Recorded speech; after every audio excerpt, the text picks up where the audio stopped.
Now, we want to think about God. God is a thought. God is a name. God is an idea. But its reference is to something that transcends all thinking. The ultimate mystery of being is beyond all categories of thought. My friend Heinrich Zimmer of years ago used to say, the best things can't be told because they transcend thought. The second best are misunderstood because those are the thoughts that are supposed to refer to that which can't be thought about, you know? And one gets stuck with the thoughts. The third best are what we talk about, you see? And a myth is that field of reference, metaphors referring to what is absolutely transcendent. What can't be known. What can't be known. Or can't be named. Yes. Except in our own feeble attempt to clothe it in language. And the ultimate word in our language for that which is transcendent is God. Do you remember what went through your mind the first time you saw Michelangelo's creation? By the time I became aware of that, my notion of divinity was not quite so personal, you know? The idea of God, that he's a bearded old man of some kind with certain not very pleasant temperament. That is, I would say, a sort of materialistic way of talking about the transcendent.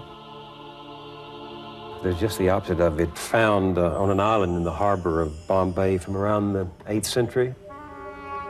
This is a wonderful cave. You enter the cave from a bright sky. Of course, moving into the darkness, your eyes are blanked out. But if you just keep walking slowly, gradually the eyes adjust, and this enormous thing, it's about 19 feet high and 19 feet across. The central head is the mask of eternity. This is the mask of God. Mask of eternity. That is the metaphor through which eternity is to be experienced as a radiance. And these other two figures? Whenever one moves out of the transcendent, one comes into a field of opposites. These two pairs of opposites come forth as male and female from the two sides.